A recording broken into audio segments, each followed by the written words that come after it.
नमस्कार, मैं हूं प्रदीप। आप देख रहे हैं थिंक 360। आज बात करेंगे राजस्थान विधानसभा चुनावों के संदर्भ में जालोर जिले की, जहां पे बीजेपी में सबसे पहले पवनी देवी मेघवाल ने बगावत का बिगुल फूंकते हुए कहा था वे चुनाव लड़ेंगी। जिला मंत्री है भाजपा की। और मटकी वाले प्रकरण के बाद में, जो कि सुराना जिले में सामने आया था, एक हवा रूपी प्रकरण जिसमें कई समाज आमने सामने खड़े हो गए थे, जातीय और सामाजिक विभेद जैसी स्थिति पैदा हुई थी। लेकिन बाद में सामने आया कि मटकी जैसा कोई प्रकरण नहीं था, क्योंकि पुलिस ने अपनी चार्जशीट में मटकी का कहीं उल्लेख नहीं किया है। हकीकत क्या है, यह दफ्तर दिराज है। लेकिन उस प्रकरण के बाद बगावत के रूप में पवनी देवी मेघवाल ने एक सभा की और ये कहा वो चुनाव लड़ेंगी। अब कांग्रेस ने जबकि सूची जारी की है 2 दिन पहले, जिसमें रमीला मेघवाल का नाम बतौर प्रत्याशी जालोर से किया गया है। क्या होगा इस मामले में? चुनाव भाजपा जीतेगी या कांग्रेस जीतेगी, ये तो बाद की बात है। लेकिन बगावत का सुर कांग्रेस में एक बार फिर से बुलंद हो गया है।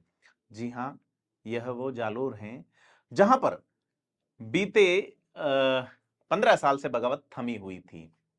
क्योंकि 2008 में रामलाल मेघवाल को जब टिकट मिला तो वो जीत गए। हालांकि मेघवाल को 2003 में भी मिला था, चुनाव नहीं जीत पाए थे। 98 में मेघवाल राजस्थान विकास पार्टी से लड़े थे, नहीं जीत पाए थे। 93 में लड़े, 90 में लड़े, बागी हुए जब जब टिकट नहीं दिया, उसी अंदाज में जैसे भीमराज भाटी होते रहे हैं।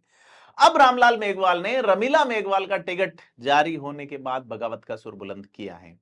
तो जैसा मैं बता रहा था, 2008 में वो कांग्रेस में एक बगावत वाला माहौल खत्म हुआ और रामलाल मेघवाल को टिकट देने पे वो विधायक बन गए। 13 के अंदर रामलाल को एक बार फिर से टिकट तो दिया गया, लेकिन चुनाव नहीं जीते वो।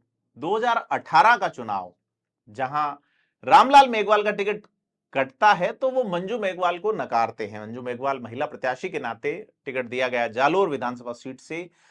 दलित वर्ग के लिए आरक्षित है ये सीट। और जोगेश्वर गर्ग जो है, यहां लंबे समय से जीतते रहे हैं। जोगेश्वर गर्ग 2008 में चुनाव हारे थे रामलाल के सामने।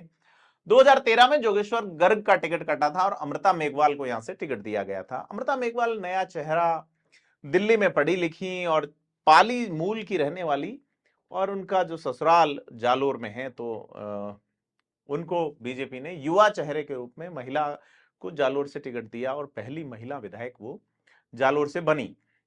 अब 18 में बीजेपी ने अमृता मेघवाल, जिनकी वोटों का अंतर बड़ा 40-45 हजार से भी ऊपर था, उनका टिकट काटते हुए वापस जोगेश्वर गर्ग को दिया। क्योंकि संगठनात्मक ढांचा जो था बीजेपी का, वो थोड़ा अलग रूप रंग में चला जा रहा था।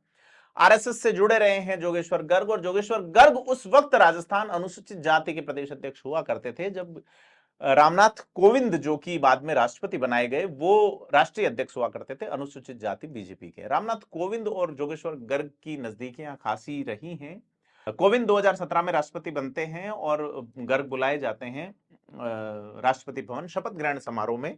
जोगेश्वर गर्ग, जिनका राजनीतिक जीवन एक बार नेपथ्य में जा रहा था, लेकिन एक बार फिर से खड़ा होता है। जोगेश्वर गर्ग इस मौके को फिर अपनी सक्रियता से भुनाते हैं और लगातार सक्रिय रहे हैं। फिलहाल वो भारतीय जनता पार्टी के राजस्थान की विधानसभा में सचेतक हैं।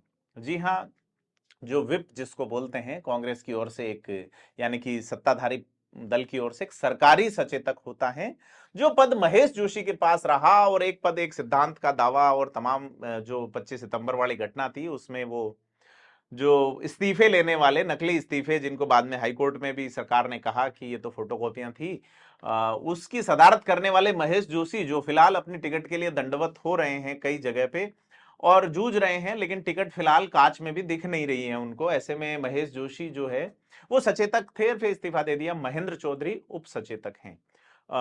सरकारी सचेतकों की बात करें तो रानीवाड़ा के रतन देवासी भी 2008 में चुनाव जीत के 2009 में सचेतक बनाए गए थे। मंत्री का दर्जा होता है, लेकिन प्रतिपक्ष का जो सचेतक होता है उसका ये काम होता है कि वो प्रतिपक्ष किस तरीके से किन किन लोगों को बोलने का मौका देगा, कितने मिनट देगा, क्या इश्यूज होंगे, पार्टी की ओर से वो और पार्टी के लोगों को सचेतन पत्र यानी कि विप जारी करता है अनिवार्य उपस्थिति के लिए। तो वो भूमिका जोगेश्वर गर्ग राजस्थान की विधानसभा में निभा रहे हैं। तो विधानसभा यानी कि लेजिस्लेटिव असेंबली में जो 3 प्रमुख चेहरे हैं, उनमें से एक जोगेश्वर गर्ग भी हैं और दलित बड़ा चेहरा माना जा रहा है। पहले ये आयुर्वेद मंत्री रह चुके हैं भैरव सिंह शेखावत की सरकार में।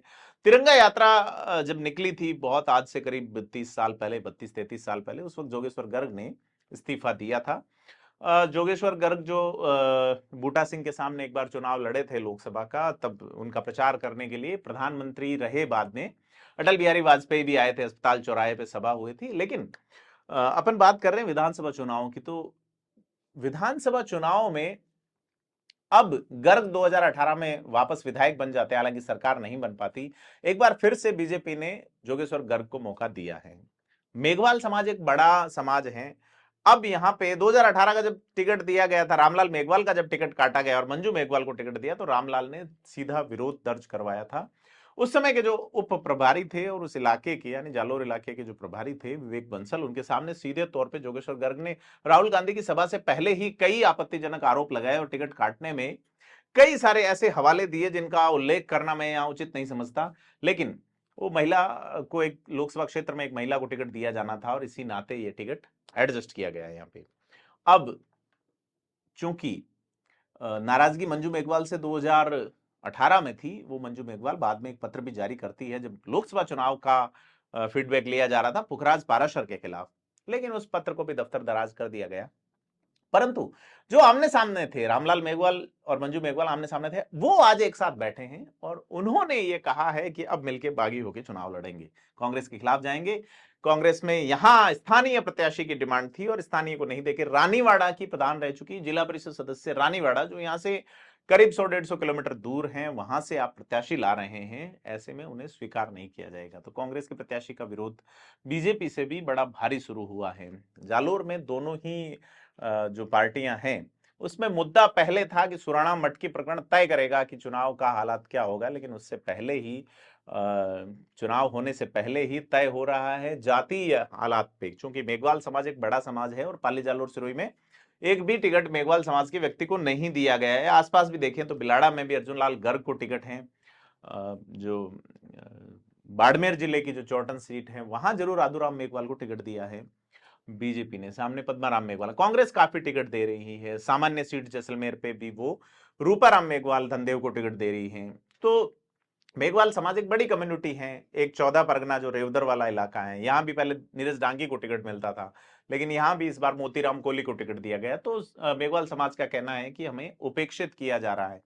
खैर वो अलग एक सोशल इशू है जिस जो पॉलिटिकल एस्पेक्ट्स की ओर से अपनी बात कर रहे हैं, लेकिन हम बात कर रहे हैं जालोर की। तो जालोर सीट इस बार बगावतों और भीतरघात का शिकार हो सकती है दोनों ही पार्टियों की ओर से। पवनी मेघवाल को बनाने की कोशिशें बीजेपी के एंगल पे जारी है। 4 दिन बचे हैं नामांकन के, और अब रामलाल और मंजू का जो बिगुल है वो कांग्रेस को कितना नुकसान बताएगा, कितना नुकसान पहुंचाएगा, ये देखने वाली बात होगी। और वक्त रहते आपसे अपील है कि आप चैनल को सब्सक्राइब करें ताकि हम राजनीतिक माहौल और तमाम बिंदुओं से आपको लगातार अपडेट करें। धन्यवाद।